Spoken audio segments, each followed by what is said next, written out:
Айзада Канатбекованын киши колду болгон жердин сүрөтүн жарыялаган милиция кызматкерлери жазаланды. Бул тууралуу Чүй облустук милициянын маалымат кызматы билдирди.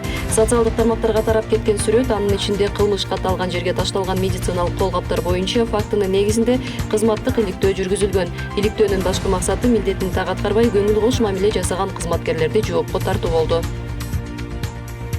Ноокат аймактык ооруканасынын башчысы Асамидин Мариповдун маалымат булактарына билдирүүсү боюнча аталган ооруканага медициналык кычкылтек заводу курулат.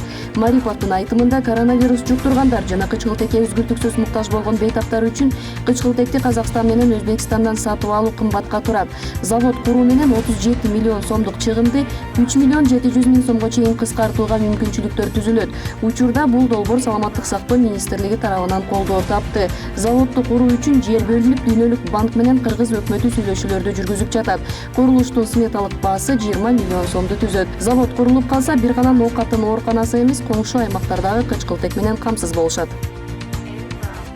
Орусиянын керектөөчүлөрдү көзөмөлдөө кызматы тарабынан милдеттүү түрдө аткарыла турган талаптар коюлду. Анын негизинде Орусияга бара жаткан Евразия экономикалык биримдигине кирген мамлекеттеринин жарандары, анын ичинде кыргызстандыктар дагы COVID-19 саякаттоо тиркемесинде ПЧР тесттин терс жыйынтыгын тастыкташы керек. Транспорт жана жолдор министрлигинин билдирүүсүндө мындай эреже бардык жүргүнчүлөргө тиешелүү. Эреженин негизинде аткарыла турган талаптар: COVID-19 саякаттоо мобилдик тиркемесин смартфонуңузга App Store же Google Play'ден жүктөңүз. Тиркемеде сунушталган тизмеден жакынкы лабораторияны тандаңыз. Жолугушуу саатын белгилеп, паспортуңуз менен лабораторияга келиңиз. Лабораторияда анкета толтуруңуз. Мобилдик тиркеме орнотулган телефон номерин көрсөтүп, тесттен өтүңүз.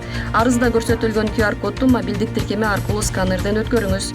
Учуудан мурун тесттин жыйынтыктары жөнүндө маалыматын мобилдик тиркемеде бар экенин жана тесттин жыйынтыгынын мөөнөтү жарактуу экенин текшериңиз. ПЧР тесттин жыйынтыгы 72 саатка жарактуу болушу керек. Учакка отурганда уюлдук телефонуңуздан тиркеме аркылуу QR кодун көрсөтүңүз.